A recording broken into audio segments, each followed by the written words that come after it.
push out the Chinese. So what this did was it started the first Sino-Japanese war. And the second one wasn't too far down the road. So from there was also a lot of internal struggles, not just between China and Japan, but there were a lot of internal struggles. There were two factions that wanted isolation and the other ones who wanted expansion. So when you have that in your government of continual fighting, it's usually going to lead to major problems. Let's see. At the time, there were a lot of, as we discussed, there were a lot of powers. There was Britain, there was Russia, there was China, there was America, and they were all pushing upon Korea at the time. So, there was a lady by the name of the filial and benevolent, the origin of holiness, the proper of changes, the uniter of heaven, the immensely meritorious, that's also what I'm known as, and the sincerely virtuous Grand Empress Consort Yi Sun. It's a long name, so we'll just call her Queen Min, shall we? Thanks. So Queen Min, she was the queen of the current kingdom of Korea. And however, at the time of her growing up, the person who was in charge was the father of the king, father-in-law, Sejong. And he plays a massive role in how things changed in Korea. He was extreme isolationist. He made sure that Confucianism continued in Korea. And he also was against China and Japanese reforms. And eventually, in 1882, China was like, okay, we got to do something with this guy. They kidnapped him. And they took off with him for about 3 years. Probably once you kept a little bit longer. But the Japanese actually came back and got him. And so, during the time while he was gone, there was strong Japanese influence on young Koreans. This is post-Sino-Japanese War. Eventually, the Japanese brought back Taewon-gun and tried to put him as more or less the representative, the minister of Japan to Korea. And that did not work out at all. So he was removed. They put in another one who was a former reformer, and that didn't work out. So Queen Min, this is where she comes into play. They've grown up. They're all grown up. So she starts wanting to have an intervention. China or Russia needs to intervene into these Japanese matters and remove Japan out of Korea. Now, word gets to the third minister, which is Myoda Goro. He was from Japan, but he was a representative to Korea. He collaborates with Taewon-gun when he hears that there's a possibility of the Japanese influence being removed. And when he does this, when they collaborate, a regiment that was loyal to Taewon-gun, he ends up sending over to the palace, and that's where you get the assassination of Queen Min. Ronins, anybody ever seen that Roman movie? Ronin? Yes. All right, you guys are my best friends. Okay, so they go in, they kill Queen Min, and this creates global outrage. And the powers that be are like, how can we do this? How can we do this? So the Japanese stage a trial. They put Myoda on trial and those that were caught or what have you, and they acquit all of them for lack of evidence. Therefore, they killed the queen, nothing came of it, and this, ladies and gentlemen, is 1895 to 1910. It is more or less post-Queen Min assassination where everything begins to fall. You have the Treaty of Shimonoseki. This treaty with Japan, I think we're starting to understand how big an impact Japan had on Korea, yes? Yeah.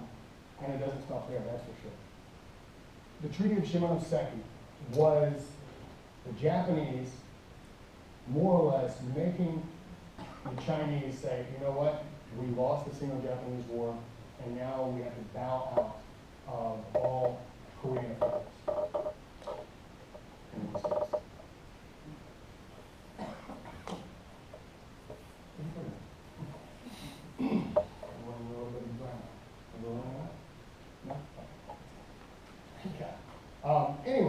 So the Chinese bow out of Korean affairs, and they're in that treaty as well. The Japanese forced Korea to declare their independence from China, which is something that they had never wanted to do. So this is about 3,000 years of a good relationship with China, but this treaty forces them to remove themselves from China. And in doing so, 2 years later, you see the identity start to change. It is no longer considered the Joseon Dynasty, although it was still under Joseon Dynasty. They name themselves the Korean Empire. Now, from there, you have the Treaty of Portsmouth. The Treaty of Portsmouth was a treaty with Russia. And with this, they had just finished the Russo-Japanese War, which was the fight with the Russians. And make sure I don't leave any of that out. This opened up the doors for complete and utter control of Korea by the Japanese government. This treaty. And at the same time, with this treaty signed, the five powers, Russia, China, Japan, Britain, and America, all made their home in Seoul. So, you have all of these voices in the ears of the Korean government, and not just those five powers, but two of the major religions in the world also made their home in Korea, Catholicism and Christianity. So everything was changing greatly. 4 years later, Prince Ito, who was the representative to Korea from Japan, was assassinated. And right after that, now, Prince Ito was more or less against the annexation of Korea, but he was for more control of Korea by the Japanese government. So once he was assassinated, that really ushered in a quick annexation of Korea by Japan, which happened that year later in 1910. So you have Japanese colonial rule over Korea. So what did that entail? Well, now you have a hermit kingdom that is blown wide open. Everything is going through Korea in that Asian area, Asian Pacific area. But one of the things that really started to take place was Japan started changing the entire culture of the Korean people. Eventually, children were being born and they were forced to take Japanese names. They were forced to remove themselves from Japanese language. The Hangul was no longer allowed. You had to speak Japanese. You had to start learning how to speak Japanese. The literature was now Japanese. Children in school, they were studying Japanese curriculum. And they were part of that curriculum was part of the Japanese, more or less indoctrination, was saying that it was legitimizing the annexation of Korea. So from there you have a time of rebellions, different things like that, and really it was a perfect time to do this experiment on the Korean people. Why? Does anybody know why? Like 1910, early 1900s, it would have been a good idea to try an experiment like this on another nation. Anyone? This is a hint. Does anybody know that president? Very close. Very close. World War I. World War I was going on and it had just finished in 1917. So the whole world wasn't focused on really what Japan was doing to Korea. They were focused on an entire global war. So more or less a big shadow was over Korea. Nobody really cared about what was going on with really anything except the war itself. So eventually that war comes to a close. Korea is already a colony of Japan. And in 1918, Paris Peace Conference, and we've heard of the Treaty of Versailles, if the professors are doing their job. No? Anyways, so the Koreans wanted to get into the Treaty of Versailles and be declared an independent nation from Japan. They were ignored. Primarily why? Because they were already a colony of Japan. So that was a missed opportunity for Korea to have its independence. But a lot of stuff takes place place after that. Boom, assassination. Anyone seen this movie? No? Go see it. It's on Netflix. Don't see it right now. I'm talking. But anyways, before the assassinations took place, there was a number of things. We had the March 1st movement, which was shortly after the Paris Peace Conference, 1919, March 1st.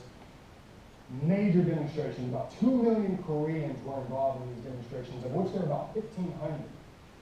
And towards the end of this year-long movement, the Japanese government began to suppress it very violently. About 6,000 were killed, and almost 50,000 were arrested, and 10,000 of those were convicted for really crimes against the Japanese government.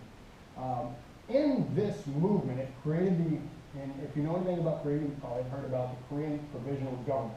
It was stationed in Shanghai during this time, and you may recognize some of the names. Syngman Rhee was part of that movement, and he was the first president of South Korea in 1948. And then also Kim Koo, who is very well known about the push for liberty in Korea. It also encouraged the start of the Communist Party in Korea.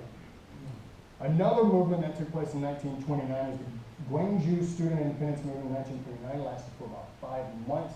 About 50,000 students of different ages became involved. And then you had in 1932, a number of attempted boom assassinations. Can't do it one minute. Okay.